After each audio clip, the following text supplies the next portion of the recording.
Audience hear us? Yep. Yep, we can hear you loud and clear. Yep. Yes. Very good. Yep. Okay, thanks for joining us.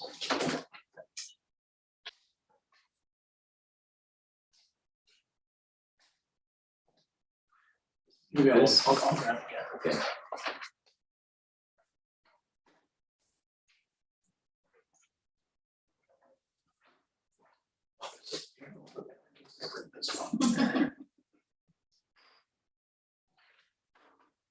Hey, it's 6:02 p.m. On Thursday, September 15th, I'm going to call the regular meeting of the Block Grant Committee to order. Could you call the roll, please? Sure, thank you, Marty. Don Groshek. I am here. Thank you, Don. Jennifer Krieger. Here. Thank you. Alyssa Olstad.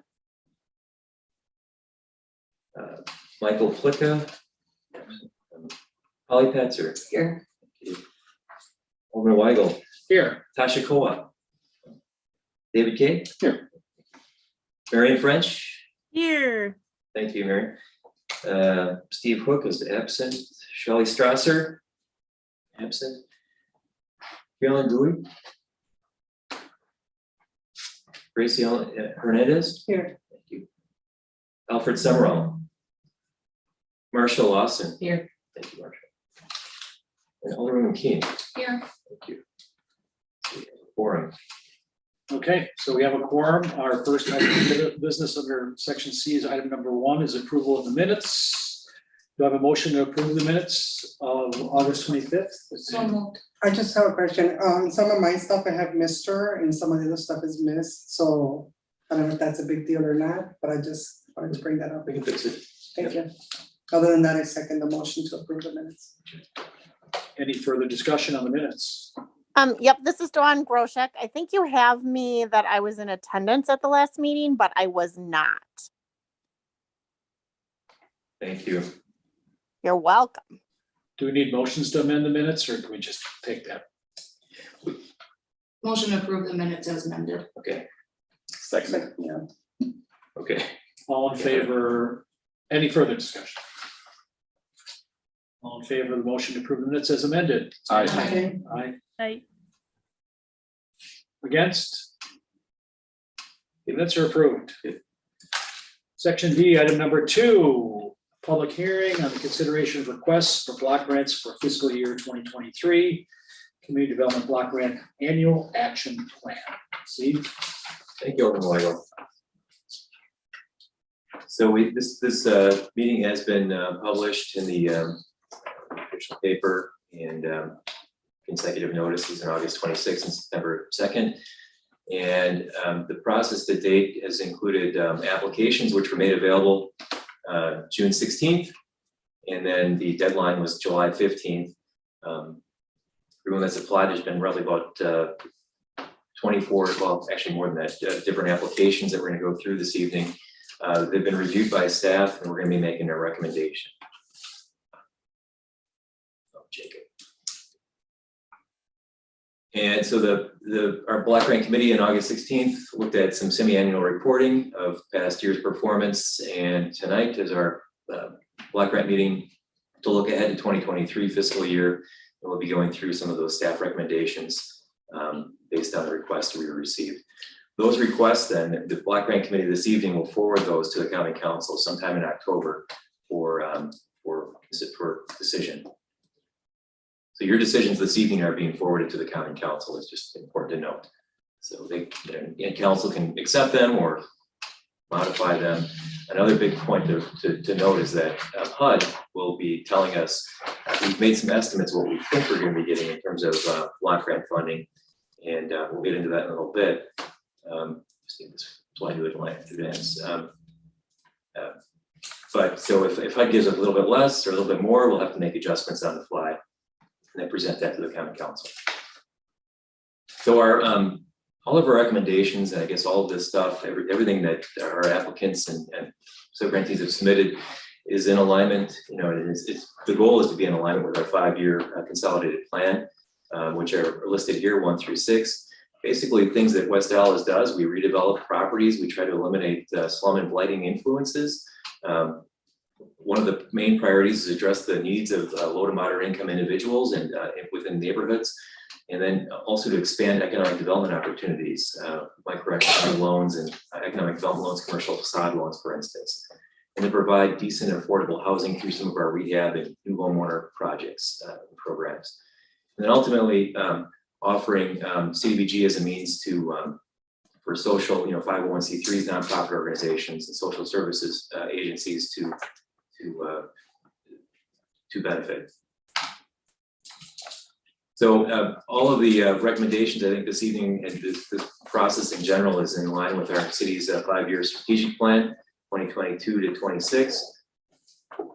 And then right now we'll get into roughly about 24 different applications that we received for next year's funding cycle. Steve, this is a public hearing now, so we're gonna go through the requests and then ask for input from the public, or do you want to ask first? I guess we can go through the public hearing. I'll give that, and then I guess if there's any, while I'm going, I guess we can come back to some, I guess. But I guess I'd like to go through them first, and we can maybe come back to the ones that there may be some issues with what we've recommended versus what's been requested. We've got some people in here in the audience and virtually that may want to discuss that. And that can be, I think, weighed in at the public hearing as well, maybe towards the latter part of the public hearing. And then I just want to make sure if anybody was here for the public hearing and they had a time issue, okay, that if we needed to hear from them first, or I guess we'll probably. That's fair. If anybody's here for public input on the public hearing and needs to go, but it'd probably be best if you went through our requests and maybe answer some of Sure. those. We'll do. Okay. So as far as the overall consolidated plan goes in our 1-year action plan for the fiscal year 2023, these are the 5 different categories that we routinely break down CDBG into. So you've got your administration, you've got public service requests, housing rehab projects, which that number there also includes some project income from home loans. And then also economic development projects, also includes the PI as project income. And then public facility improvements at $418,000. So our recommended budget for 2023 is just a little bit over almost 1.5 million, but 1.486694 for 23. By comparison, last year was a little bit more, about $40,000 more, and that's all based on what we think. What HUD gave us last year, and we think they're going to probably do a little bit less this year. I think they're just trying to spread the money around a little further. So we're just conservatively estimating a bit lower. Now, if we're pleasantly surprised, and they give us more money, we can adjust the budget accordingly. Some things you're going to hear me talking about are, national objectives. Within West Dallas, we deal primarily with, area benefits or benefits to limited clientele. What that means is basically the area benefit is an activity that serves, of course, first of all, West Dallas residents within an area that is primarily 51% or more low to moderate income. Limited clientele deals with people. It benefits people so a project could be citywide, but if that organization is providing a benefit to persons that are at or below the county median income, less than 80%, that services a specific person or a household, which again, West Dallas resident, and so the most of our projects are going to be over here in the low to moderate income area, but we do have two categories with the exterior code enforcement as well as commercial facade that deal with slum and blight. So, but this is kind of our wheelhouse that we're going to be dealing with this evening. And what is county median income? It's roughly about just about $70,000 for Milwaukee County. And then these are when someone is low to moderate income, these are basically the chart that is referred to within our application. Anything below 80%, 51 to 80% of county median income, and you can see it just sort of increases a bit as number of people in the household or the family increases. And then you've got the 31 to 50% and the very low income, less than 30% of the county median income over here. So the qualifying is not based on national average, it's based on Milwaukee County. Milwaukee County, that's so it does ratchet down to the county level to the place basically where it's most appropriate. So, and then the maps that we're gonna be talking about here are the low to moderate income block group map. These are, they're broken down into census tracts, which are the larger areas, kind of hard to see here, that are, outlined in red. Census tract 1001, outlined in red here, consists of 4 block groups, 1, 2, 3, and 4. Those are smaller geographical areas. This first map with the yellow areas represent areas where the census tells us that there's 51% or more or greater low to moderate income concentrations of population. The next map, just sort of a closer view of that block group number 1 and the block groups within it. The next map here is an aggregate. So in other words, within that same census tract 1001, you've got 4 block groups. If you recall that first block group area, the population in this block group here is actually, there's fewer than 51% low to moderate income, whereas in 2, 3, and 4, you've got 60%, 52, and 66. So in this case, this map represents the aggregate. So we can do projects in block group 1, even though the population is less than 51%, but it's the aggregate of this area that can benefit as a result of that being 51% or greater. So the administration, there's some other important things to note under administration. We've of that 1.4 million that we estimate HUD's allocation, we can only spend 20% of that on administrative activities. So that amounts to $297,000.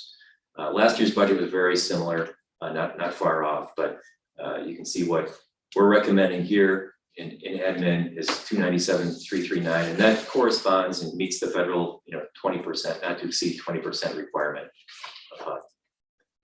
Just another view of that from your spreadsheet here. So our max allowed is this amount, and that's what we're recommending to you. That's mostly payroll benefits for staff. Yeah, just administering the CDBG program, making sure that working with our applicants and just inputting, reporting back to HUD, and just ensuring that projects are on track, spending their money. And so public services, similar theme, while not a 20% cap, public services has a 15% cap per federal requirement. So in the spreadsheet I initially sent out, it was a little bit off. I mean, what we had last year's budget, I think I said in that first spreadsheet was 196, 145. It's actually incorrect. It's actually 229,004. And again, that's taking, if we took our allocated what we're thinking HUD's going to give us at 1.4 million times 15%, we're capped at $223,004. And so we've got 14 different public service programs this evening we're going to go through, but I've only got a limited budget that we expect from HUD. So I mean, we can't exceed the 15%, so there's going to be some cuts, and I guess we're going to get into that a little bit here. So so first off is our item 3, and I think row 3 on your spreadsheet. This is basically a cut and paste from that spreadsheet in front of you. So if you have to squint, it might be easier just to look at the screen. But so we're recommending our recommended budget here for the community service officer is $40,000, similar to what was funded last year. So that's what we're going forward with. The goal here is for this to serve roughly 7,200 people in census tracts 01 and 02, the various block groups noted here. And the success rate is going to be measured on, reduced crime rates, number of parking walks, and just overall just serving that specific area within the city. Is this typical government as usual? No, it's above and beyond that. I mean, this is focused on a sort of a high crime area where the police department is putting a little bit more emphasis in that area. And without these funds, would otherwise not be able to do this. So this is the purpose for the problem. Lieutenant, Captain, Lieutenant Evenson is here this evening too, if there's any questions. So these are the specific, looking at that map, these are the 2 specific areas that are being served. These 3 block groups within 1, and then all of the block groups within census tract 2. And this is clearly not an individual full-time. This is just supports maybe a third of the pay for a full-time officer for the year. Correct. I'm just guessing ballpark for the dollar amount. Part 2 is graffiti removal abatement. As the title indicates, finding those hot spots throughout the city and removing, people's unofficial artwork from walls and buildings and so on. And there's a crew of a couple, I believe, retired police officers that's going out and doing this. So this is once again, above and beyond typical government. And last year we had funded them at $5,271. They had requested the same this year, and I've reduced them to $4,200. Lieutenant is here this evening. I know he wants to make he'd like to see this leveled out to at least what we had offered last year. The hard part about this, though, is that there's again that $223,000 of budget with the number of programs that we have. So it's not to say that you couldn't, shift things around and adjust. Maybe take something else from another program and put it here. I mean, that's within your authority to make that recommendation.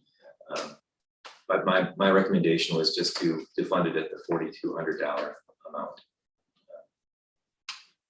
Lieutenant, feel free to.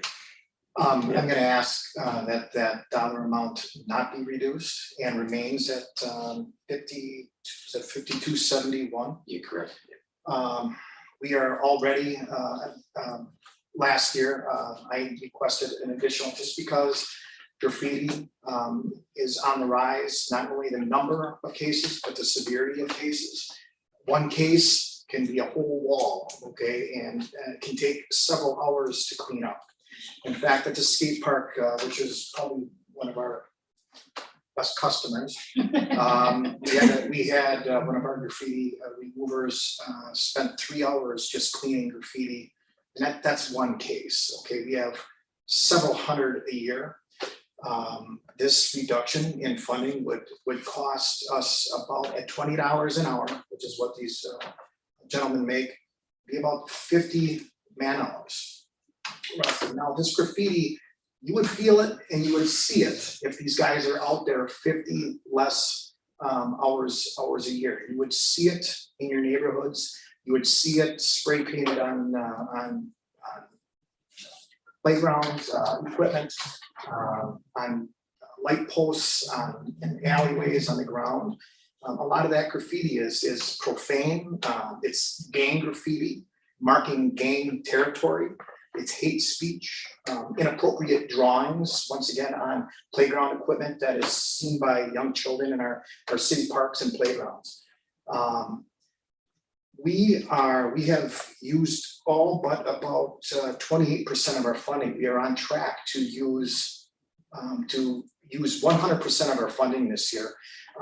Trends are showing us that graffiti is going to continue to increase.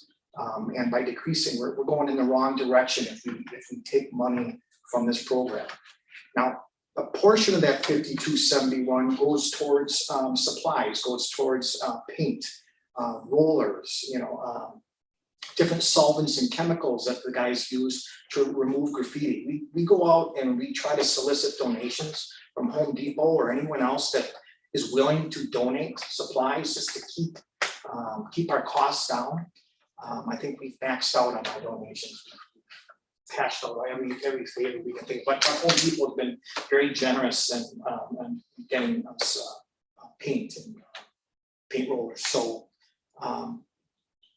I think that the communities, the neighborhoods that need it the most would feel they would see it. And unfortunately, we wouldn't be able to. We either wouldn't clean it up or it would take quite some time. Graffiti breeds graffiti. I think that we'd be in a bad place from a blight standpoint, especially if that funding is reduced at all. Steve, Lieutenant, you had said 100% of the sources are going to be used. I mean, I'm jumping ahead because there's two under, West Dallas Central Neighborhood Outreach and the gang prevention. could we move, are these discussions that we're saving for the end? We could, I guess, as part of the, Well, I guess the big question is, are these allocations typically spent 100% of the year? Well, Are all of these because allocations typically? Gang 100%? prevention is only at 45% year to date, and there was 0 the last update we had for the EARS seniors. So I was just curious if we thought if gang prevention wasn't gonna fit we're at 45% as of, what was our last meeting, what was that date, August? August 15th. So if we're at 45 only percent there, winter comes, you know, I feel like sometimes that gang prevention might be more used in the summer months, I don't know. And winter, so maybe that much wouldn't need to be allocated, and we can move some from the Gang prevention to graffiti, I think that's something that it would be acceptable to me. Because what do you think we would ballpark, we were at 45% as of, was it August? Was that last? Yeah. So August, October, November, just 4 months, we only used 45%. I feel like we could even move more than the 5271, that we could. What is? Well, we don't want to get Chief Mitchell in here mad about it. Well, no, but what is, you know, 60% of that, and we budget 60, the 1979 times 60, and then move the rest to the. I think I'd be pretty good at 5271. Yeah. Okay. I think I would take maybe an extra $500, I think would be more than enough for us. And if we took, so that difference of 42, so 1,071, right, 5271, and we're gonna do. Do you want us just to 42. restore last year's levels, or do you want us to go a little above on the? I'd be happy with maintaining last year's level, but I think I don't wanna get too greedy here, I would take an additional $500, which. 71.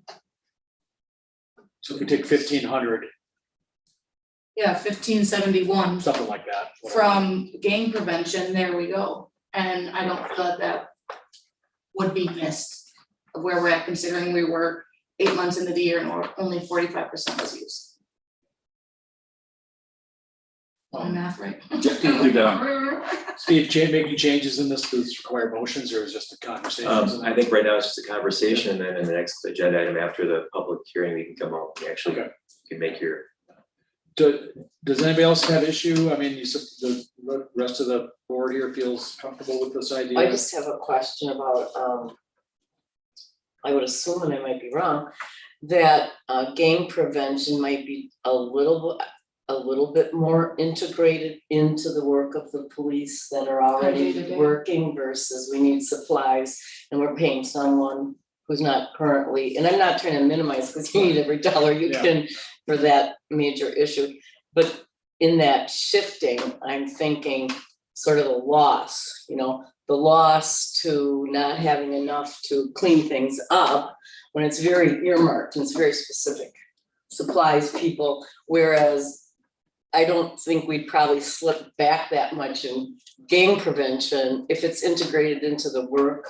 Right, especially when you amongst consider that officers. graffiti is a tool that gangs use to Right. display their power and recruit members. So in a sense, supporting graffiti removal is helping with gang prevention. Yeah. it's That would kinda be maybe a way to twofold. look at it. Yes. So 5771 potentially to graffiti and 17508 to gang prevention. I'll defer to your math on that, other person.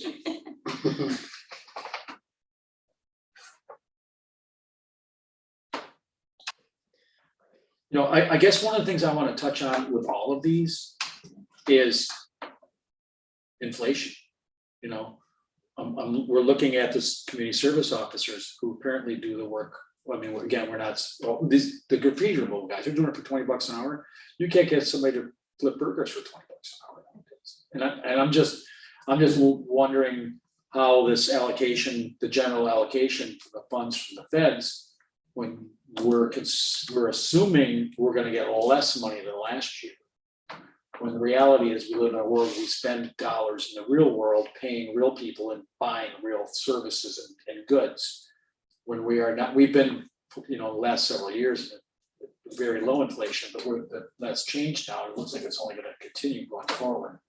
So, but I guess we're stuck with the piece of the pie that the feds give us. That's right. Under the public services, I mean, And the percentage, I understand. If our the total percentage, goes up, but- I mean, then our public So services would go I up. also wanted to ask on that program income.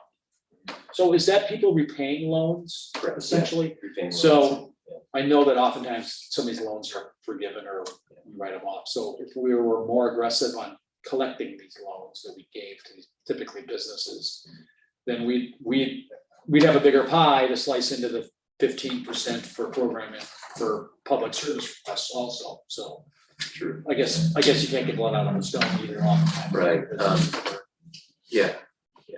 So I mean, I'd have to talk to Patrick some more about how many he has They're probably, hanging out there that. I imagine they're pretty diligent on that, but it's been a tough 2 years for us, a whole lot of it. It's true, I understand that. So enough Sure. Okay, let's stay on topic here. Thanks, everyone. So with Eris, I believe we have Kathy Gale online with us here. Eris is a senior network providing help to adults that are over 60 years old, remain independent in their homes, grocery assistance, home visits, and so on.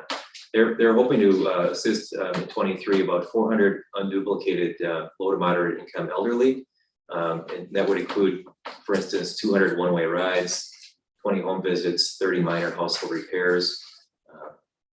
And then this is a limited clientele activity and provides benefits for, in this case, a specific group of adults over 60 years old, of which 51% of those have to be low to moderate income and direct beneficiaries of the service that Eris provides with this money.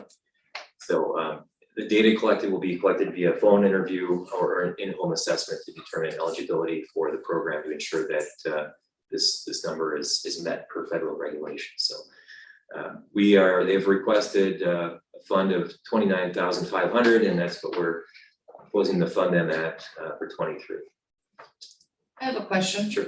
What has been used year to date? Because I don't know if this was one of those examples where they were just waiting for the payout.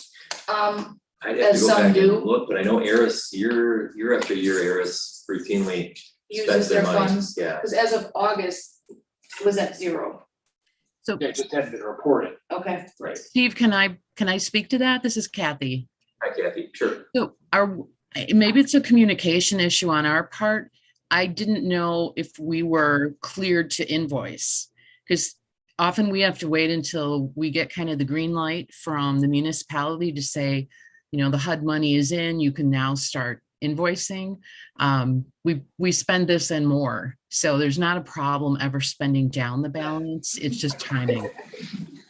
That makes sense. And I actually had a constituent in my district that utilized the services, and she couldn't talk highly enough of what you guys did for her. So thank Yeah, you. thank you. I appreciate that. Yeah, and we're very grateful for the support. Thank you, Kathy. Any other comments on item number 5?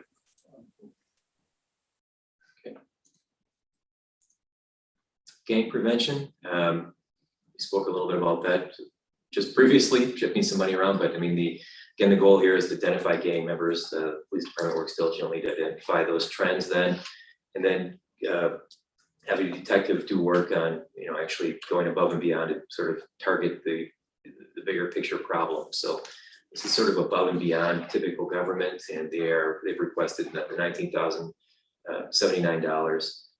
That's our recommendation. I know we previously discussed some shifting the funds there.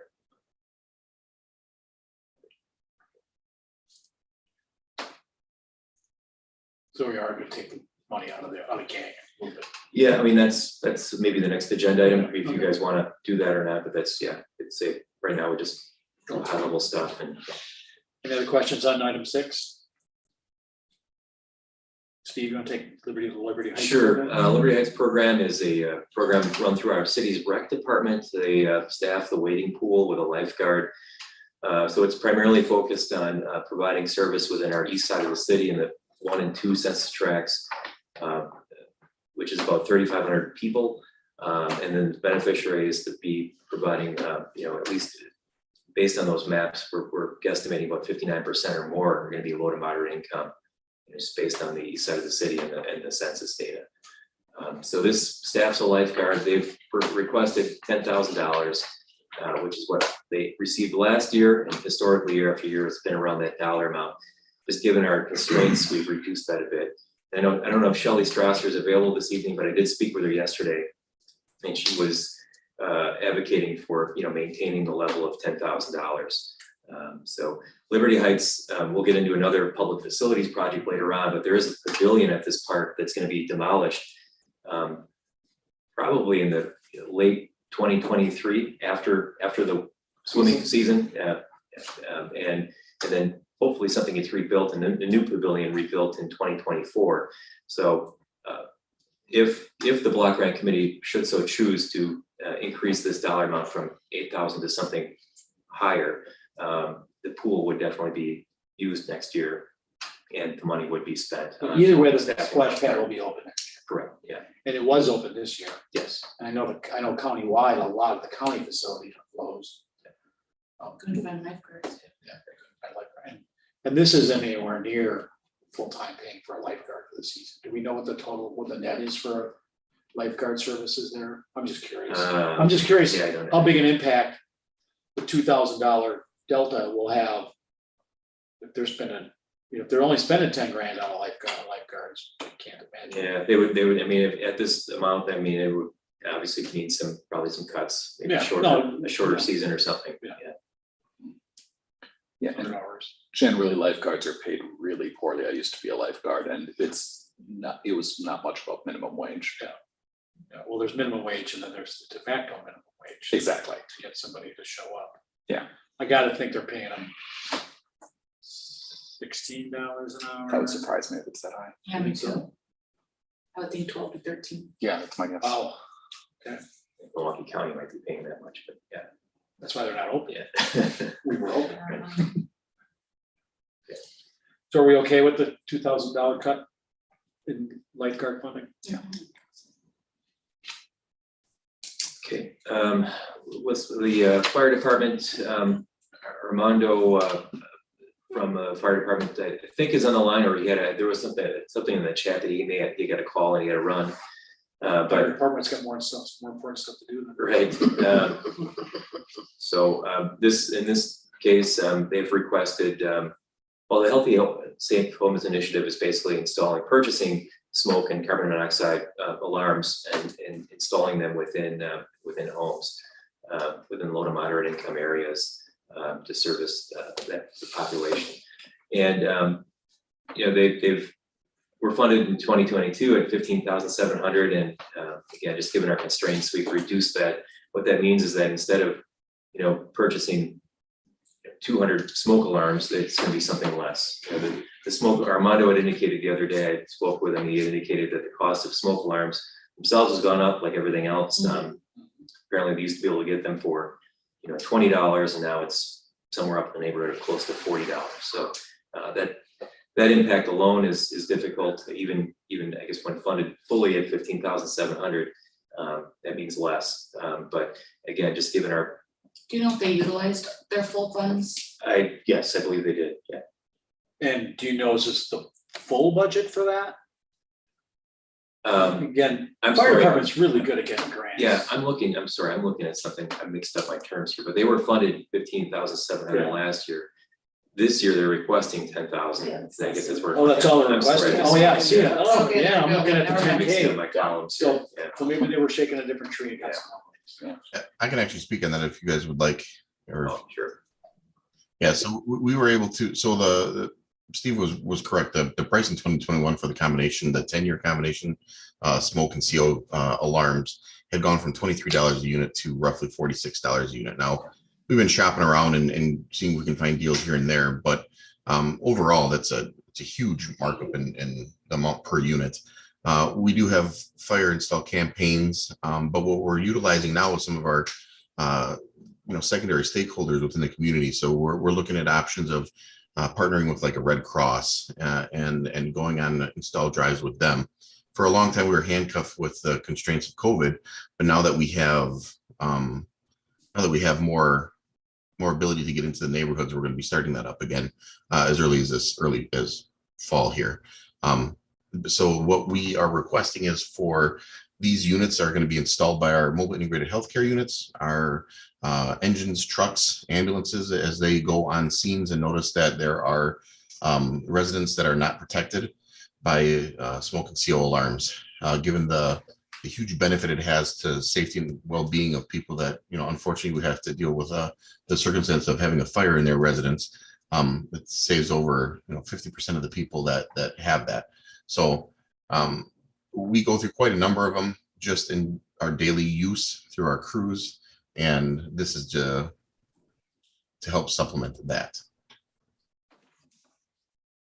So are these typically in owner-occupied building, residential units, or are they in apartments? Because I would say if they were in apartments, that's the property owner's responsibility.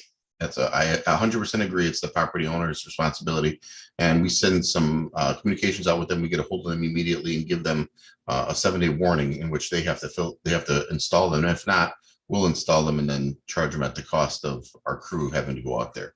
But yes, these are the costs, or these are intended for owner occupied structures. Thank you. Thanks.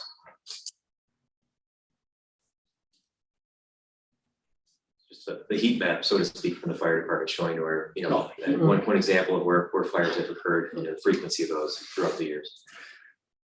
And part of what we do with this program is we try to use data to our benefit. Now it's a rough go. We're firefighters, so it's a new skill for us. But we're trying to figure out where it is that our dangers exist in our community, and where more specifically preventable dangers exist within our community. We're looking at careless smoking material, grill fires, stuff like that, that have a very preventable solution to prevent the tragedy. And we have the GIS mapping that plots all of these incidents that we have. So we have, like you said, that heat map. We have areas of concern within our community that we target those areas with our campaigns, with our install campaigns. But like I said, that's mostly what we do with our secondary stakeholders, our partners in the community, like a Red Cross or the PFFW. Thank you, Armando. Anything else? We're all good with, Yeah. okay. Thanks, Armando. Thank you. The Family Resource Center, Joni Luki, I believe, is on the line. Hi, Joni. So the goal of the Family Resource Center is to support low to moderate income families, with the necessary resources to provide and assist towards development and becoming productive citizens. So they collaborate with others, such as I believe the fire department, health department, and so on. But they aim to serve 150 persons, low to moderate income clientele. 51% of those being served at that 51% more. Yeah. Hi, Joni. Hi. We're probably closer to 80+% of low income. Okay. Good. That's good. Thank you for meeting the federal objectives. That's great. The funding in 2022 was funded at 20,000. They've requested the same this year. Again, just given our constraints, unfortunately, we've reduced that number to 16,925 for 2023. Joni, I don't know if you could, if there's any questions, or I guess if you want to. No, I just want to just a little bit of clarification. A lot of what we do with outreach, because our biggest program right now is our backpack buddies, and we provide 100 backpacks throughout the year. And the backpacks have books to encourage family reading, but the most important thing in those backpacks is truly the information that we give to parents. It's on parenting, it's connecting them to different resources, notifying them of different free or very low cost activities that they can do with their kids. The primary focus of the Family Resource Center for almost 25 years now has been child abuse and neglect prevention. So by giving parents resources, by making sure that they have a support, that they have someone that they can reach out to when needed, that's primarily still the function that we do. It just looks a little different because we do it, through the backpacks. We also attend several different community events with different community partners. That puts us out there, and we let all of our families know, that we'll be there. So, we have a lot of people that come get the backpacks, but then they also come to these different events. And then, if they need to just talk in person, they can talk to us there. They can set something up, and myself or one of my staff will meet them at the Family Resource Center just to, make sure that they're okay and to connect them to resources that can help them. I think primarily if we do with identifying postpartum depression, anxiety, connecting them to different support systems, connecting families to community advocates who may need, assistance with their electricity because they can't pay their bills, connecting them to the WISH program if they're victims of domestic violence.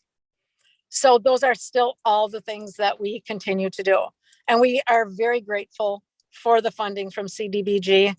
And we're grateful for the 16 that you're going to give, that you're recommending to give us. Thank you, Jody. Any further discussion on family resource item number 9 on the budget list here? Thank you, Joni, for spending some time with us. Thank you. The next is the WISH program, Women Initiate Self-Healing and Hope. And unfortunately, in West Dallas, there is a high portion standard of domestic abuse caseload that the police department deals with. And our 5-year consolidated plan does support this type of support group to help provide, people the support services needed to get through an event and hopefully move on and thrive. So it is a limited clientele of activity, which hopes to benefit 35 women and 15 children, 50 people in total within our city, and then ultimately reduce repetition rate for domestic violence. They were funded at 10,270 in 22. They've requested the same, and we've shrunk a bit. It's comparable, but it's less by about $270. I have a question. Did you use some sort of formula on what you were reducing all of them? So they're all taking the same % of a reduction? They're not. We're not. Okay, I didn't. We didn't go into that scientific of a method, I guess. We looked at, what if you were just to take the number of programs divided by, 14, and everybody gets $17,000 something. Well, then I think we started to, in some cases, take a look at in the past who's been, use their money, and and in other cases, supporting, I guess, this is a police department program, of course, but supporting, typically, city departments and so on. In some cases, we didn't. I mean, there are reductions here and there. I guess we'll get into some more down the road where it's just interesting to know what logic you use to, because some of them seem like a large decrease and others are just minimal. And ultimately, we can change. You can ultimately, if you wanted to. We hold the final edit. But you saying that some didn't use their funds, so that makes it logical why they would. They're the ones who are being dropped in amount.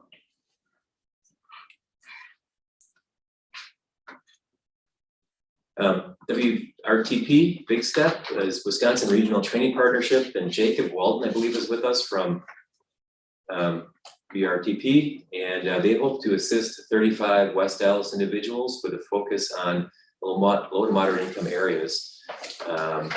They basically, the way they report it is that they'll report the number of people that they've enrolled in job skills training, In other words, the number of people enrolled, number of people trained, number of people that maybe have, I think have got trained twice if they've got a job as a result of the training, and then ultimately what wage they're at.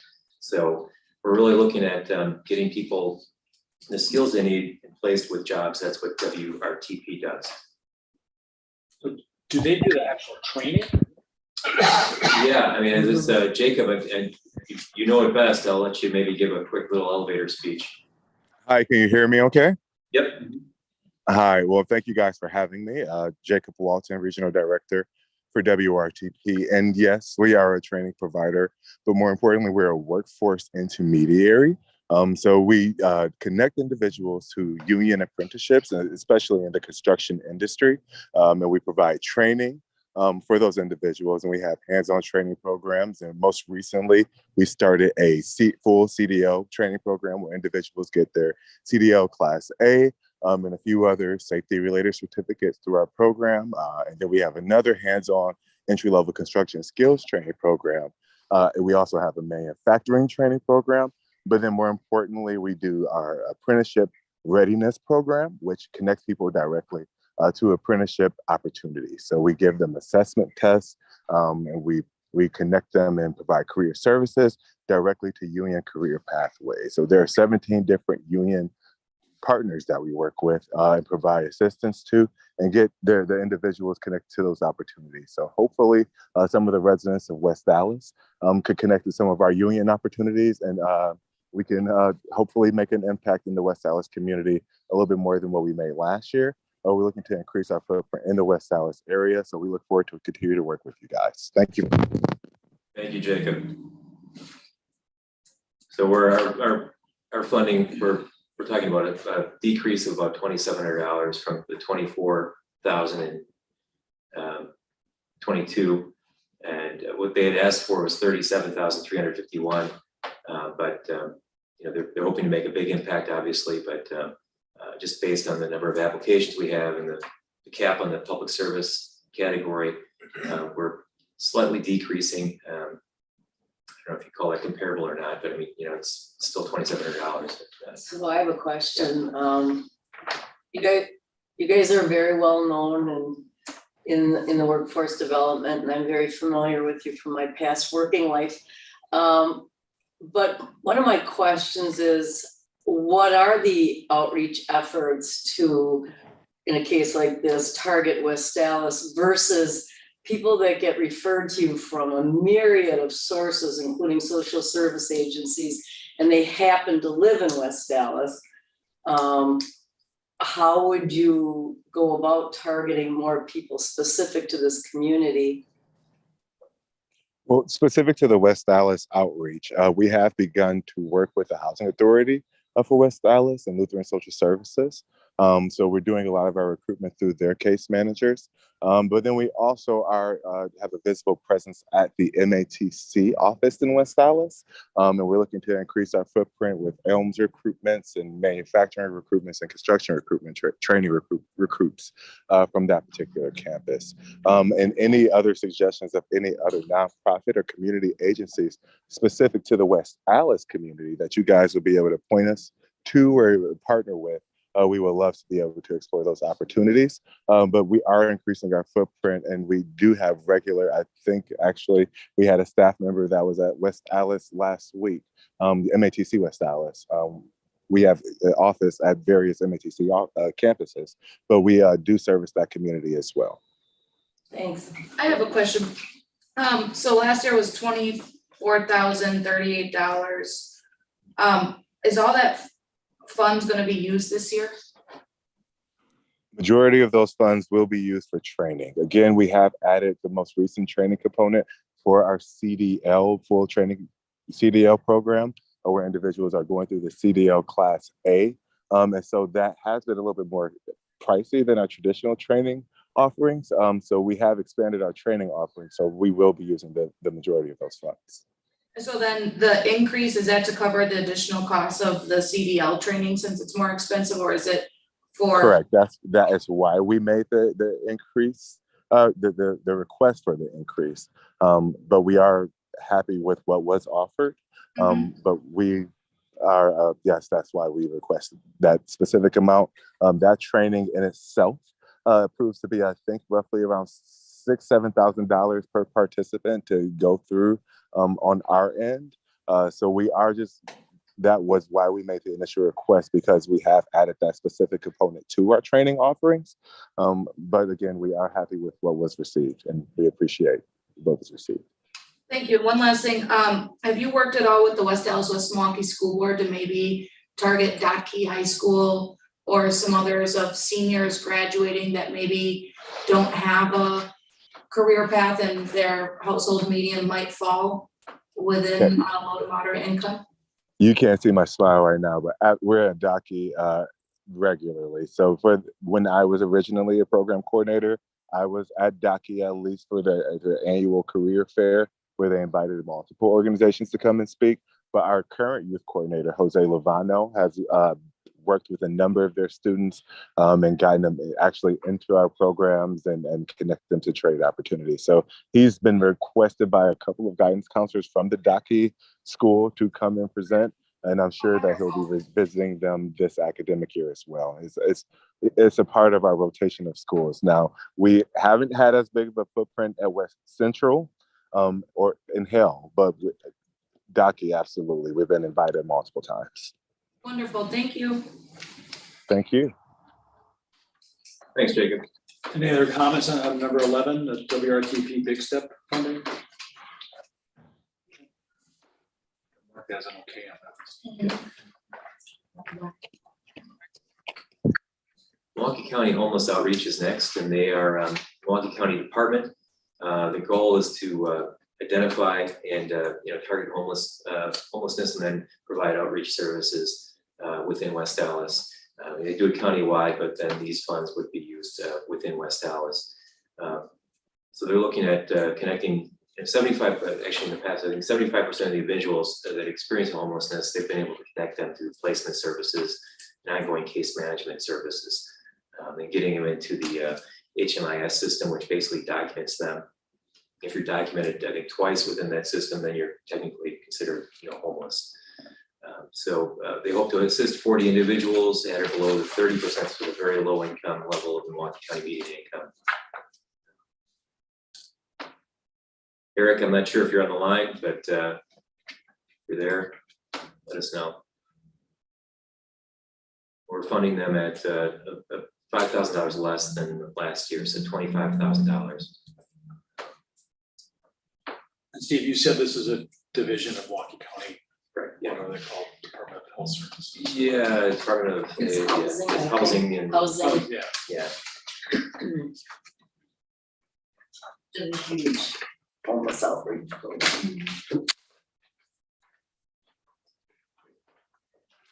Our next is the Fire Department, Community Care Coordinator, and the Mobile Integrated Health Bureau Care Coordinator will get referrals typically from Health Department or Police Department. Quite honestly, it could be any department, but and basically, people are served under this program that have low to moderate income and may have one or more medical issues or social deficits that prevent the resident from thriving within the community.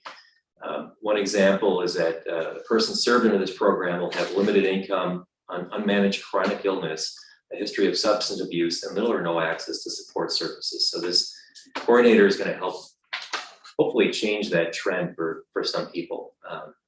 They hope to receive funding of $23,000, or we're recommending funding at $23,000.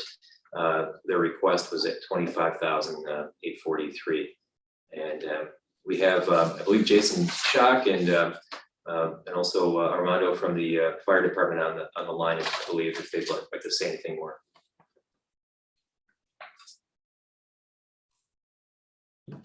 Yeah, I'd be happy to speak on it. We have a very robust mobile integrated health program in West Dallas.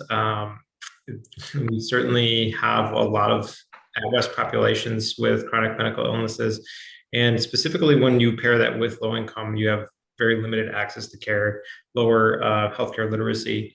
And when we're able to get our community paramedics out into their homes with these folks, we're able to sit down with them for sometimes up to 4 hours, maybe 6 hours, and really just make sure that we're not going to leave them without.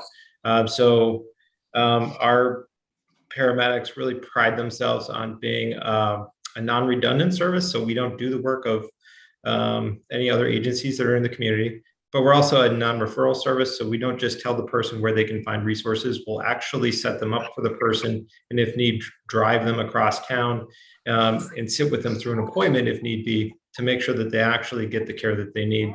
So it's a very interesting, very cool program.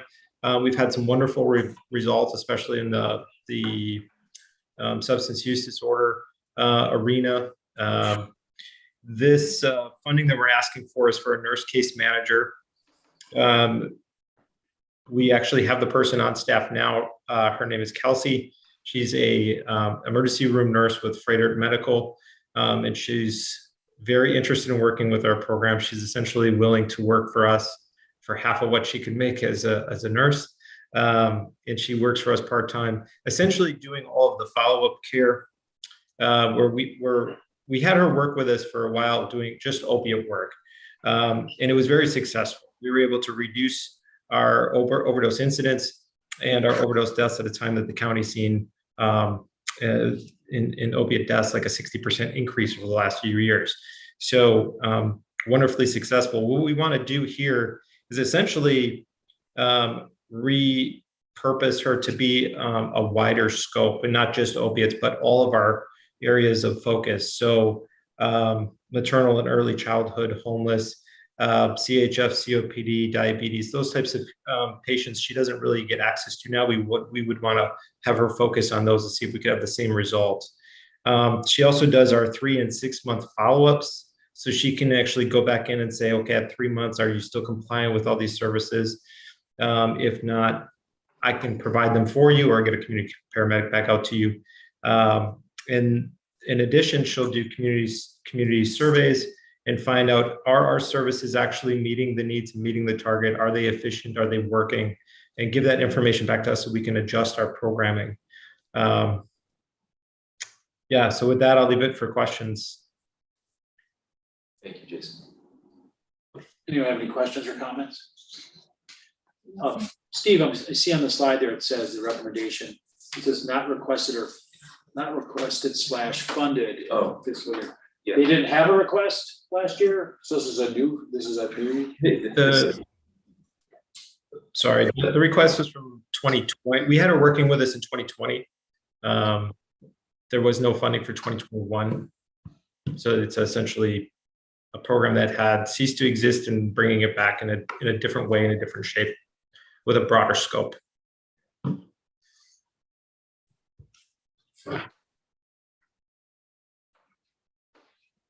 Any comments on it? Item 13? Everybody's comfortable with just 23,000? They have to come back to that one in a minute. Let me hear what's going. Sure. Thank you, Jason. Our next is the Vermin Abatement. So joking aside of it, it is yeah. So but yeah. So the goal of the activity obviously is to educate and do some baiting within the city. They were my recommendations are a little off. We were working through our recommendations. It changed a little bit throughout the way here, but we're actually recommending funding them at $10,000. They were funded last year at $16,000. Over the past year, they've done tremendous work. Creating a web page, getting the outreach via news flashes and different newsletters and so on. Having walking tours throughout the hotspot neighborhoods. I guess honestly addressing the hotspots and looking at identifying hotspot areas, and then creating a task force that I guess reaches out, does an educational campaign as well as some baiting within those areas, hopefully eradicate the issue. So they're gonna spend their money in 22. Part of the reason why I guess I've reduced it from 16,000 to 10,000, I guess just given their coming out of the gates in 22 with the funding there. I think they've done a tremendous job. I'm hoping that some of those educational things can continue. You know, baiting, I think is, I guess, I know, Kevin, are you here? Kevin or Bob from the health department or someone from health. But I think, you know, education is going to be a key component moving forward. You know, baiting may address, you know, kill some rats in certain areas, but there's a lot more rats than we have bait. So I'm gonna say that I think that the key to this is education. I don't think it's the city's responsibility to hire Orkin or Willkill to go take care of everybody's private property. But it is our responsibility to tell the community what they need to do to help solve this problem, because it really, it does fall on the property owner, so. I would like to personally see this funded a bit more. While I agree, they had walking tours. It was during the week, during the day. While I know that these are allocated to low to moderate income, the rat problem is in Rainbow Gardens. The rat problem is next door to my house. So I would like to see more funded here so they could take then more of their budget money and focus on the other areas, because the rats don't stop at the line on the map that says it's low to moderate income. So I would really like to see this potentially increase just a few grand while they've done a good job with education on, you know, they'll pick a hot spot. And they'll run some flyers, but most of it's social media. I would like to see a little bit more spent, so maybe more can be mailed. Because we're missing a large demographic of potentially the little old lady who does not have Facebook but has 14 bird feeders because she likes to watch her birds. That education piece is missing in some of these areas. And, you know, I'm just like scribbling on where that could potentially be pulled from, but I personally would like to see that increase a bit again, so then other budget monies can be used citywide and not just in a designated area. And that's just my 2 cents. But we could, the council could just put it in the regular city budget. You know, this group here, we have a very limited pot to use for public service projects, whereas every dollar counts here. You know, I'm not gonna say the city budget doesn't have any room either. But may we push? But if we could find another couple grand somewhere else in the city budget, that might be a way to handle that. And have the tide rise citywide and all the boats get lifted. Right. So. We'll keep that in mind when we're writing this budget. Yeah. I still got my dots. Okay. Unless you have some bat somewhere else you think about cutting. City Light, Milwaukee MKE is next. This public service is a nonprofit organization. They just received their 501c3 in June. Rachel, I believe Rachel may be on the line. Oh, I'm sorry. Rachel, how are you? I didn't met you. You too. So thanks for coming. You know, their mission, I'll let Rachel explain her mission, but it's really just empowerment to children and families, you know, just getting them, making them contributing partners, citizens within the city. They initially requested $20,000 for 2023. They're a new program, and they do have some funding from other resources, but you know, we're suggesting to fund them at $6,000.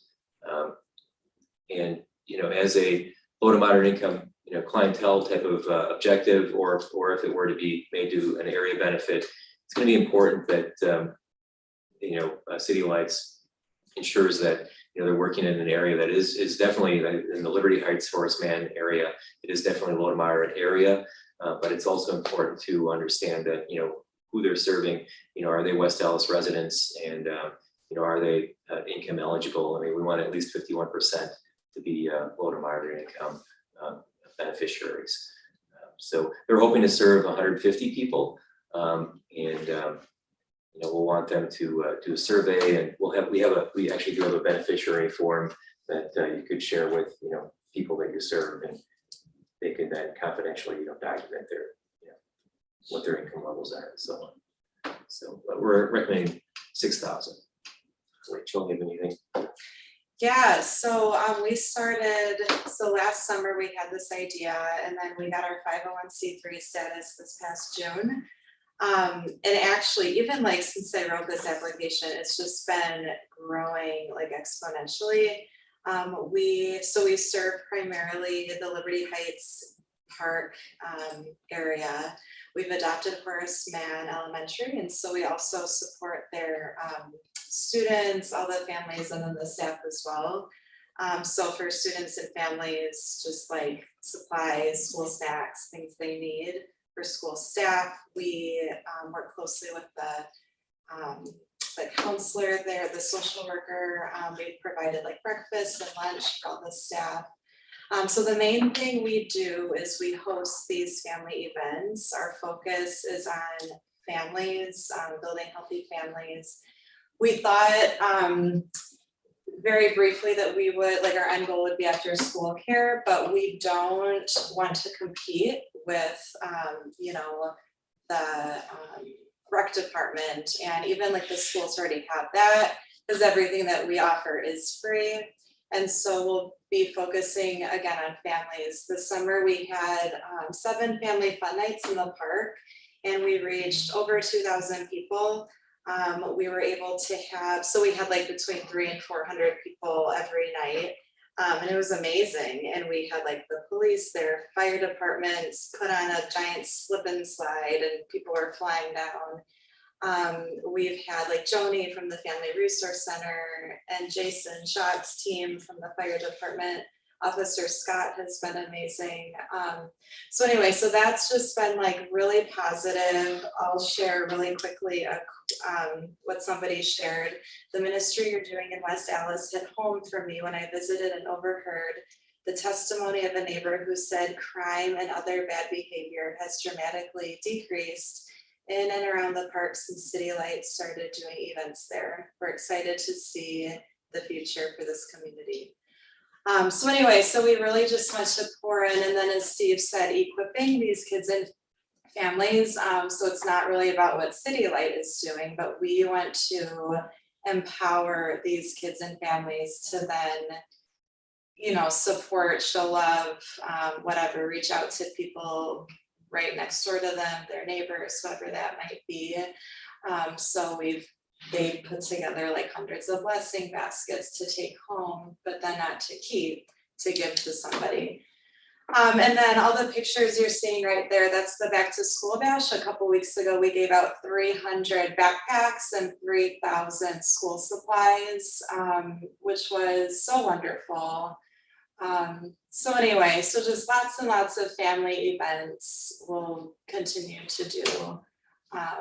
And yes, 6,000 is not 20,000, but 6,000 will be a wonderful gift, and we hope to multiply that money. What's the total budget for your enterprise?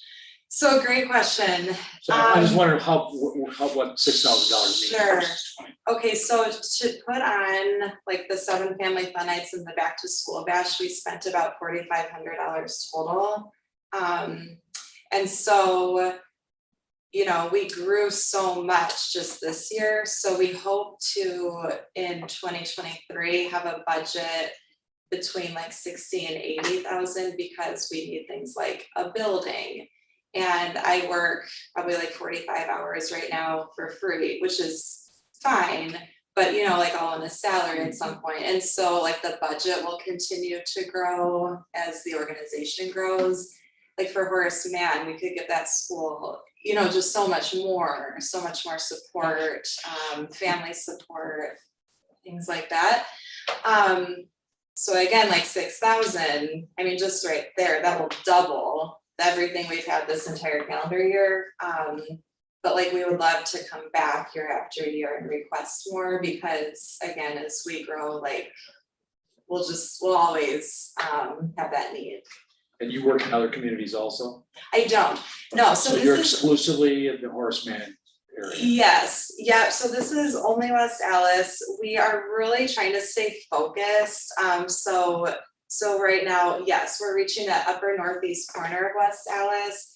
we want to just form those relationships. You know, we could have adopted many schools, but we thought, no, one school right now, and we just want to make that like deep and wide and fulfilling. So yeah, so just West Dallas. And as we grow, yeah, we Yeah, won't ideally, leave West yeah. Dallas. Yeah, Replicate the model. Yeah. sure, yeah. Yeah, maybe. Any other questions on item number 15? So we're comfortable with the 6,000? Yeah. Thank you. Thanks, Rich. So it completes our public service requests. So the maximum allowed by HUD obviously is the 223.04 based on our current estimate. Steve. Yeah. I know that safe and supporting neighborhood cleanup activity wasn't budgeted. Was the neighborhood cleanup activity just due to the fact that we haven't used the funds for this year? They didn't apply for the safe and supported substance abuse. I didn't get an application on that one. I meant more so the neighborhood cleanup activity. Oh, I'm sorry, neighborhood cleanup. That was, I wanted to continue that, but I think just given the budget constraints, we scaled that one back, so we put more in other places. Now that is something that I guess calling all neighborhood associations, if you want to do a fall cleanup, we need to spend that money. It's $4,100. So they're still sitting in the, for this year. Yeah, so, and if we don't use it, it's probably gonna go away. So I mean, yeah. So we can- Ask if within that 4,100, I know it's for cleanups. Now, most neighborhoods have a yearly cleanup. It's generally not in fall. Is it permissible to maybe print a few signs that say, Conrad Gardens Neighborhood Cleanup, check out our page here, Liberty Heights Neighborhood Association Cleanup, to put them out, promote the cleanup, promote the neighborhood association's page. And that would be approved in that, I'd because like to talk more about that next week at our Yes. neighborhood association. Yes, meeting, okay. Because it's, I just want to make a note, and that's something that as long as we can promote that type of activity, I think that qualifies. because if we could use it for that, that would be great, because in all reality, our DPW is great. Every cleanup we've ever had, they've got the supplies from, drawing a blank, but DPW, Mike, we're, well, keeping Milwaukee DPW, beautiful. yeah, make Milwaukee Greater Milwaukee, beautiful, yeah. and they will come with all the buckets, all the trash bags, all the grabbers, so I don't feel it's necessary for neighborhood associations to own their own garbage pickers. Because we supply them, but yeah, if we can talk about that next week, I would like that to be pushed.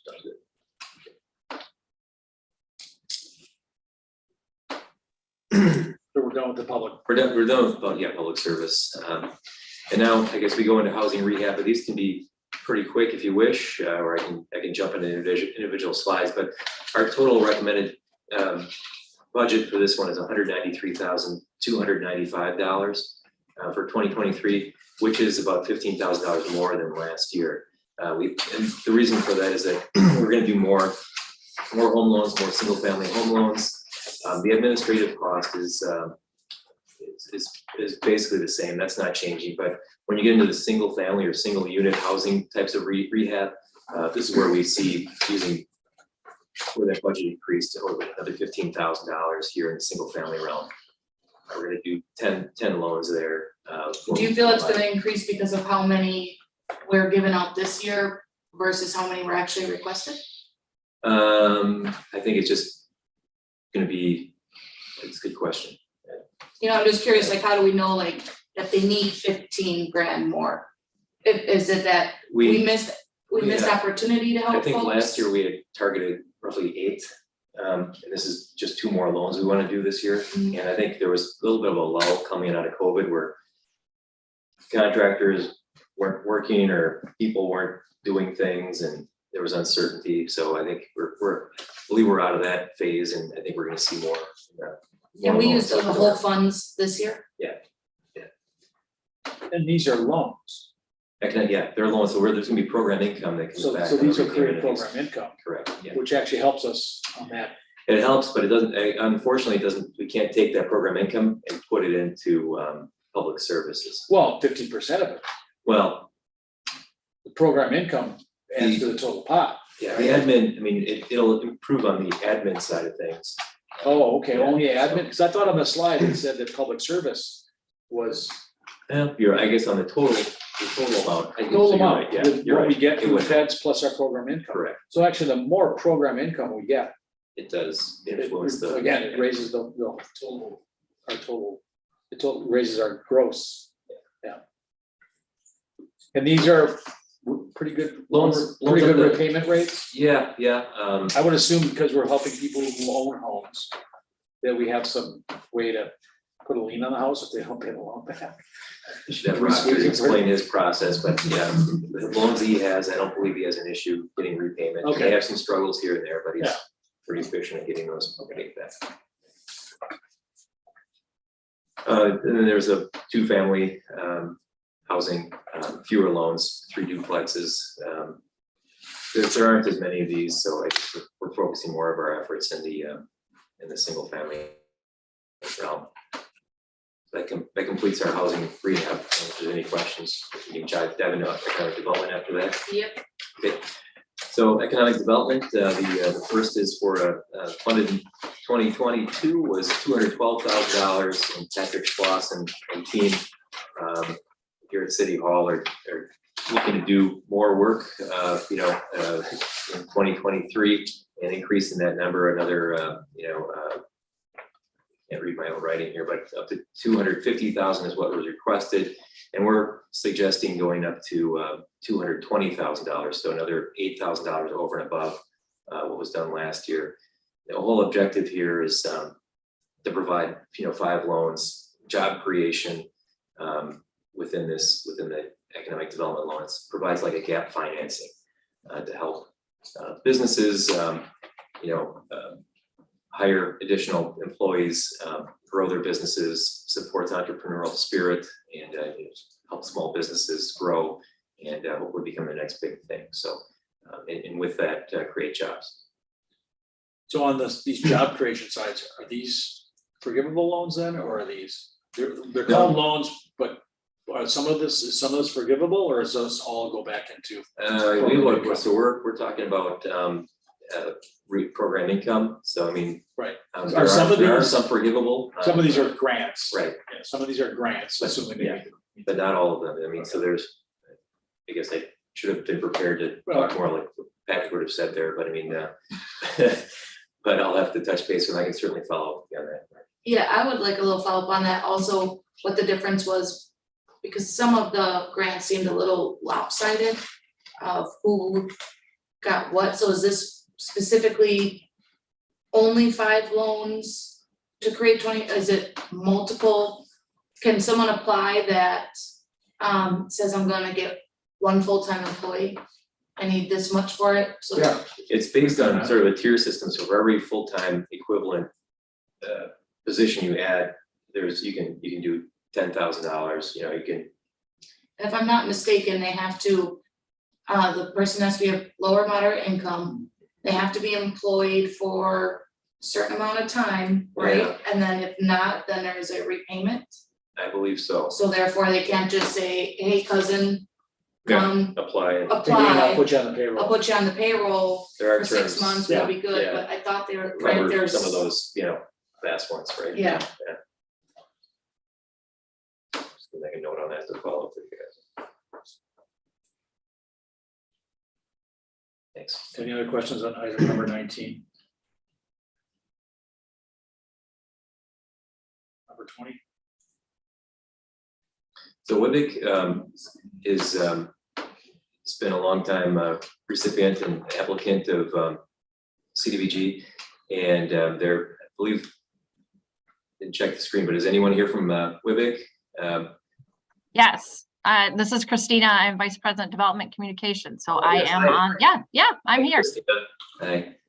So so they're Christina's requesting $65,000, and that's the same amount as what was funded last year, and we recommend $65,000. So they're Wisconsin Women's Business Initiative, and Christina, maybe just give a quick little summary of what you do in West Dallas and Sure. Yeah, no, Webex, we were celebrating 35 years this year, proud to be a partner with West Dallas, been working since about 2004. And we've got a great team. Talia is our regional project director. We've got some outreach staff individuals, Renee. We have some of our financial coaches that are out in the community. So we have a grand presence in West Dallas and hoping to grow. We really focus again on providing and looking after our entrepreneurs, our small business owners. We really look to offer that technical assistance. So we offer the financial products of the loans, but we also offer what we call our training side. So we've got our technical assistance, financial wellness, and we've got our SBCs, which is a small business consultant, and they really follow the individual. So if it's providing training, classes on, could be QuickBooks, could be a class on start, run, grow your business. And then also, as well as if they get some sort of a loan or a grant or something, we have staff that also follow them for up to a year. So it really is the process of helping them grow, but then the support as well throughout the whole process. So we are asking, yes, for 65, we're blessed, we're so grateful. We are, usually we've got 38 individuals that we do serve in the West Dallas area, or we say that we're going to serve. And we are already, we just checked, so for reporting, we have not reported on third quarter yet, but we're already at 35. So we will skyrocket past that number. And then as well as we know, it just keeps growing. So glad to be a partner and just grateful for the funding. Thank you, Christina. Yeah, Webic's been a long time. I've done their courses, they're great. Bunch of programs, so. Any other further questions on 20? That was. You're one behind. Oh, yep. Or did I miss one? No, he's saying 20, we're in 22. Oh, you know what? Because of the new one that was added on there. Oh, yeah, mine jumps from 21 to 23. All right. Mine's good. We're good. As long as we're in commercial facade, we're good. Yeah. And that was my girl All enterprise, right. technical assistance, my number 20. Let's give the right. And And the right. So our So 21. 21 commercial facade. Commercial improvement. facade improvement program.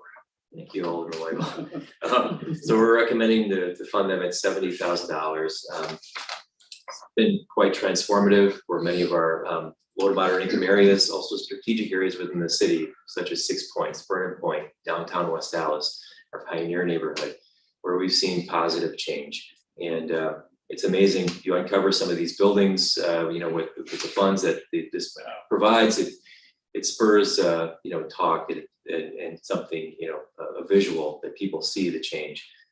So just one example of our 7140 Greenfield Avenue, the Wedding Center, and what is good. It's about to look like. It's an older picture. It's well past this right now. So the windows are in, and they're hoping to create an event space here. So it's just that positive, transformative energy that reduces any hint of slum and blight, changes people's minds, improves neighborhoods. So. And when are they opening? They were hoping to open later this year, but I think they're a little bit behind. The windows set them back. Nothing's coming on time. There were some things that were created some setbacks, so it's pushed everything back a bit. So He's got a sign in the window now about booking. I don't think it has dates, but it's announced that it's an event space and that they're looking at booking. So, Diane, do you hear anything? I heard that he was looking at January of 2023, but then he took that sign down. Oh. Well, you know, you really don't want to book somebody's wedding unless you can be. Right. you want to be sure. Yeah, so I think he was shooting for that last week or 2 weeks ago, but Yeah, it's down, so. Things are just tough everywhere. Everything's late. Manufactured goods. So we're good with the commercial facade improvement program? Yep. So that concludes economic development. And then we can move into public facilities if everybody's ready. I'm ready. All right, hang on, there we go. All right. So our total budget, this is sort of all the programs that we have in public facilities. The last two here are previously funded last year, our McKinley Park our Farmers Market, the last three, Farmers Market improvements, McKinley Park improvements, neighborhood lighting project. Those three are not being funded or this year, and we're gonna fund the first 1, 2, 3, 4 between street beautification, exterior code enforcement program, park improvements at Liberty Heights, and then downtown pedestrian improvements. And we can get into those in more detail, but our total request or recommendation for 23 is $439,700. And what our recommendation is slightly less at $418,056. So the street beautification, you've all seen the wonderful boulevards and tree plantings throughout the city. Our forestry department, led by Mike Rushmer, is going to be using the $48,700 to purchase trees, bushes, and landscaping, which is one example on where this is, like maybe Nash or Beloit Road, I think, an entrance to the city of Beloit Road, and what can be done just to beautify the boulevards. Now, this is not normal government. This is just going above and beyond. Again, sort of focusing on loader mounted areas within the city. Again, to you could argue it reduces slum and blight, but then I guess when you focus it in a low to moderate income area, it also adds a touch of beauty and therapy, I guess, to an otherwise dull, just grass covered boulevard. So that's what forestry aims to do in 2023. They have used all their money in 22. So in fact, if this gets funded, Mike will be off to the landscaper to purchase all this stuff and be ready for spring next year. Well, fall planting. Fall, yeah, probably fall, yeah, depending on Trees species, going yeah.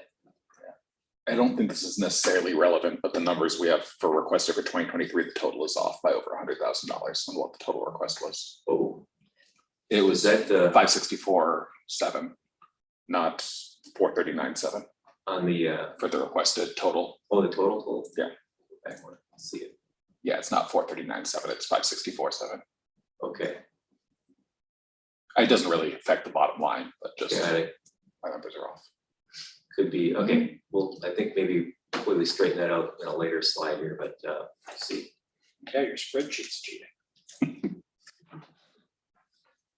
I do numbers fast, I can back it up. Exterior maintenance, Dan and Upcheck of code enforcement is here, but they're hoping to target specific areas on the east side of the city, the eastern half of the city.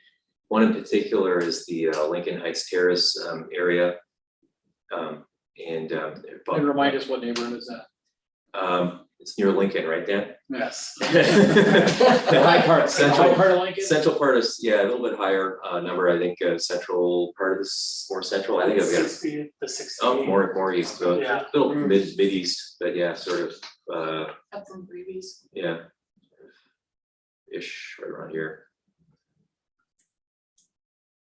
So, and this, they're hoping to target roughly 900 properties, and then I guess just going above and beyond with that specific focus of dedicating some time more so in these areas to address code enforcement and notice and orders, and if necessary, going through the court process to get results. And then ultimately with our housing rehab projects, I mean, Dan and his team help align people to that, hey, we have resources in housing rehab that can help you if you're eligible, fix up your property per Dan's list. So Dan, I don't know if you have anything else to add, but yeah, we work a lot with the health department, proactively looking for yards that might be eroded, hard bridges.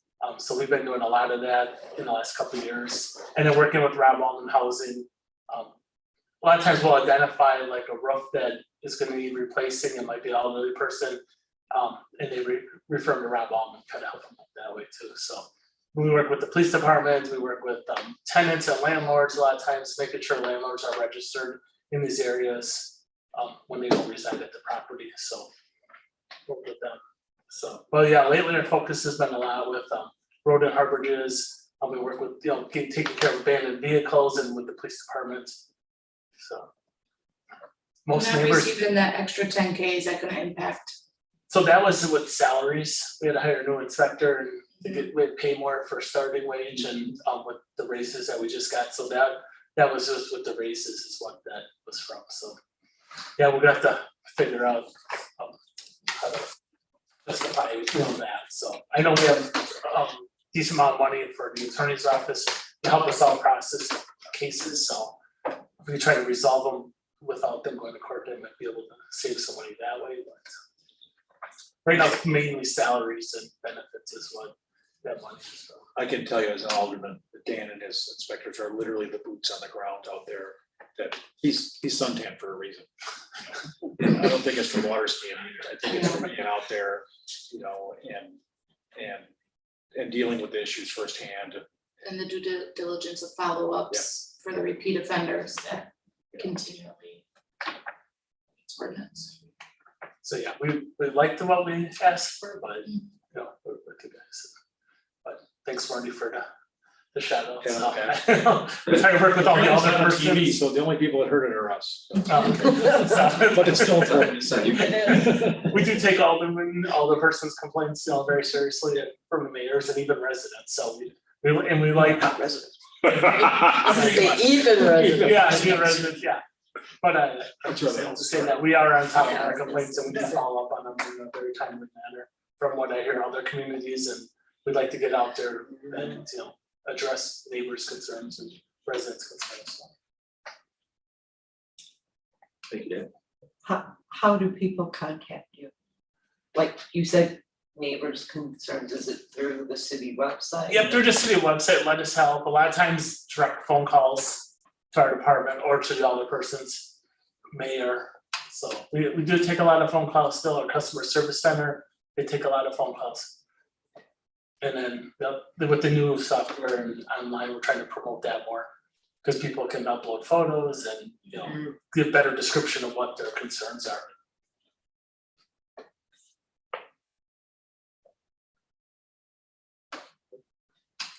Yeah.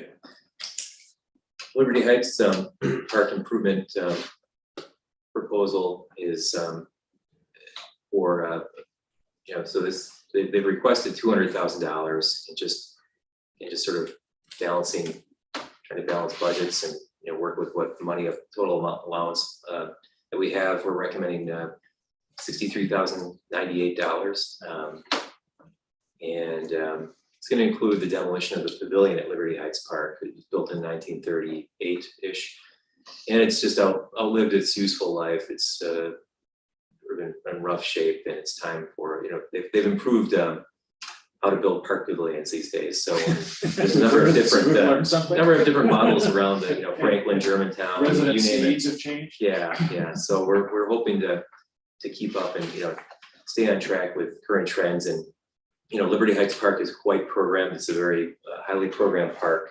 It serves the area benefit, as we've experienced this evening with different programs. But this would be a public facilities improvement where we'd be demolishing the existing pavilion and building a new one. And that construction at the earliest would take place sometime in probably early 2024. The demolition might take place late 23, but construction would be probably spring of 24 at the soonest. So, but it would be focused on Census Tract 1002, which is the Liberty Heights area, Horseman area, population about 3,800 people, and about 60% or greater are low to moderate income for the census data we have. Yeah, and that 200,000 wasn't going to build a new building. No, it's not going to do it all. This is just a piece of the pie. This is a start. And there'll be some other, whether it's in the regular budget, there's going to be some other funding sources. Yeah, I know there's going to be a big fundraising outreach too. I think we're going to try that, like we did with the dog park, to sort of offset the public costs.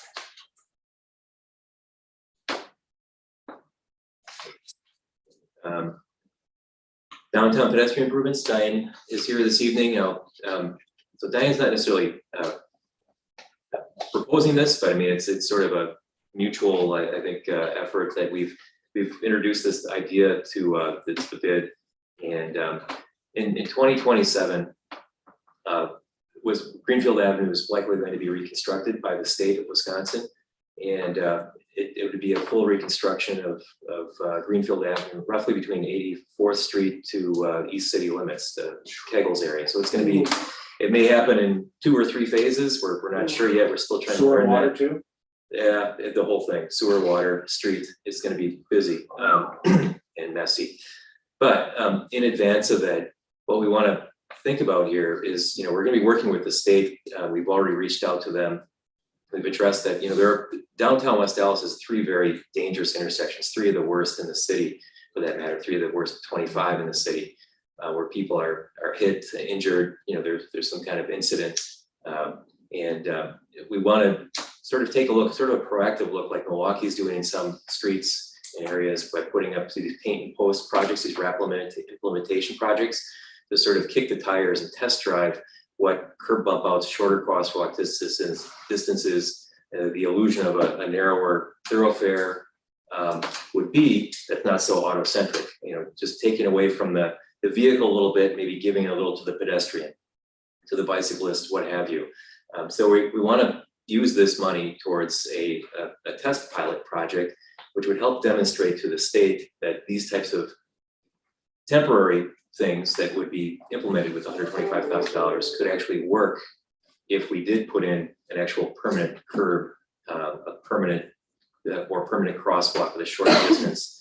And we want to see that that's going to reduce accidents and reduce the number of terrible intersections in the city and below, get it below 25. What are the 3 bad intersections? I think it's like 70th, 76th, and 74th or 5th. I think it was 5th. Yeah, 5th, yeah.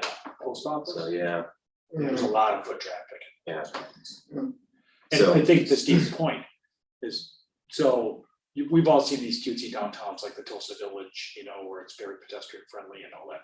But Greenfield Avenue is also a light truck road, so we have to accommodate that. But if we can do that, if we can pinch it down, it's called a road diet. You make the road narrower and people just drive more slowly because they don't want to scratch their car. They don't care about running over pedestrians. Because the pedestrian's gonna jump out of the way. But if you put a barrier there that's gonna scratch their car, they're gonna slow down and be more careful. And so the paint means paint on the ground, and post is these white plastic or whatever color we're gonna delineator things that in the case of an accident or something will fold down and spring back up. Maybe you've seen them. I think they have them on Holly Road. Brady Street. Overpass. Yeah. So they're starting to be more common in our area. I'm kind of a city geek. I just came back from like a little 2-week road trip where my wife and I went to like 7 different cities. And you see a lot more of these kinds of things now. And it's cheaper than putting in curb and gutter. But I think to Steve's point here is if we can show that paint and post, making it more pedestrian friendly in the downtown can work in the downtown and even either side, whether it goes to 84th or maybe by Polly's or maybe down by, there's another restaurant opening on 65th and Greenfield, or by Reunion or whatever, wherever we put these things, that when the street does get redesigned, we say, you know what, you can make the street 7 feet narrow. And it will work, and we can still get the wide loads through, and the buses could still manage it, we can still plow the snow, but it will be more pedestrian friendly, so. Steve, since this is a pilot, I don't know what consideration went into like the budget of the 125. But could we not take the 9742 that would be shorted to exterior code enforcement? And that would leave downtown pedestrian 115,258. Because we know that exterior code enforcement Works. gonna use it and it works and it's vital, where this would still give us, would 115,258 still give us a good enough threshold to show, hey, this, see what we've done just with this is why we need X, Y, and Z. I think Dan and Diane arm wrestle for it right now. I was gonna say. I use him, so You appreciate the work. yeah, I'm one of those people that call him. Yeah. Give him the money. Diane, for maybe ever does know, Diane's the executive director of our downtown West Dallas Business Improvement District, which is Greenfield Avenue from 70th to 76th Street. So, but yeah, so. You understand what we're doing here? Diane, you're okay with that? Yeah, and like I said, inspections, bins is a big part of the city, and I respect them. Just, you want to just make it an even 10K, just move 10K from one to the other. Yeah, if that, yeah. That's easiest. We're gonna do that when we do the formal edits. Yeah. Once we're through, because we're almost through. We're done. So that's it, that's our public facilities Well, there we budget, go. which doesn't, so David, what was it not adding, this column here? The 439.7. Just to your left. So 23. It's actually 564.7. Okay, got it. So just the requests were off. Gotcha, okay. Thank you. Well, that's gonna change the percentage too. So, so this is our total recommendation, for funding all categories, and just, this is kind of a, I don't know, but per HUD, I mean, if you take a look at all the funds, you know, minus the administrative costs, so just taking a look at, sure, we've got to spend 51% or more of our budget plus benefit low to moderate income people, but it also, we have to take a look at 70% or more has to be Spread it used around. on. Yeah, so we subtract the administrative cost of $297,000, and this is the number you get. So put the 70% multiplier in there, and that's the amount allocated towards you know, the objective test. So we're serving 94% low to moderate income population. So that's just saying that we're meeting HUD's threshold. We're over 70%. And in terms of slum and blight, the commercial facade, as well as the code enforcement, those are the two programs that are helping eliminate slum and blight. We're over, sorry, we're not over 30%. We're under, so we're at 6% in terms of that, in terms of commercial facade. And well, it's going to probably maybe increase a little bit since the possibly another 10,000 code enforcement. So that's going through the list here, but that's the end of our public hearing. So now if we want to take up the E. Okay, back to the agenda. Item number E, new and previous matters. Number 3, consideration requests for projects for fiscal year 2023 Community Development Block Grant Annual Action Plan. This is where we edit the document we've been You talking can, about. yeah, make your recommendations. I got them now. Yeah, your numbers. I would like to, item 4, graffiti removal abatement, I would like to approve 5,771. And I would like to reduce item 6, games prevention, to 17,508 to compensate those funds. Okay. Because they're within the same public service request, it kind of makes the math simpler. We're not moving money out of. Right, as long as that's the key, yeah, as long as we're not inflating or changing, you know, based on the total, right? Everybody's okay with that? Yeah. We need a motion. So that's a motion. Motion to do that. Second. Okay, any further discussion on that edit from 6 to 4? Any further discussion? All in favor? Aye. And then, Opposed? I'm sorry, Do we have a, I'm sorry, who's voting in negative on this? No, she said oh, She just. Oh, she said aye, I'm sorry. I thought it was late. The speaker was late. Okay. So no one's opposed. Okay. Okay. and then item number 24, I would like to approve 191,258. And item 26 to 115K over the 125. Alderman Keenan, sorry, I'm not keeping up, which item? 24, Okay, That's exterior code enforcement program. yep. okay, So with it being an even 10, I would like to approve 191,258. okay, And I would like to decrease item 26 to 115,000. Stays in the same bucket again, so not gonna change any percentages. Okay, any further discussion on that one? Okay, on the edit of moving, was it 10K from downtown pedestrian improvements to exterior code enforcement? All in favor, say aye. Aye. Anyone opposed? That amendment carries. This item 3 on the agenda is just listed as a consideration of request, so it's not, item 3 is not an actionable item, right, on the agenda? Item 3, that was actually, that's That's what we just did. That's what we just did. Yeah, okay. So, and then number 4 is simply, Is the actionable item of a recommendation. right, do you want to forward this recommendation to the council? So item number 4 is a recommendation to the common council on the consideration of requests for projects for fiscal year 2023 CDBG annual action plan. Do I have a motion to? Motion to approve as amended. Second. Okay. Any further discussion on the action plan? Anyone have anything else they wanna swizzle around? Okay, all in favor? Aye. Anyone opposed? Okay, the plan is actioned. Motion to adjourn. Seconded. No discussion on that. There's no discussion on German, right? Nope. Okay, all in favor? Adjourn. Aye. Opposed? We're out of Yeah, here. I want to thank you, everybody. No, thank you, everyone. Yeah, Thanks for putting up with thanks all. apparently I'm the third stringer. Oh. Adjourn. Well, you're a heck of a third string. 41 years in the movie business.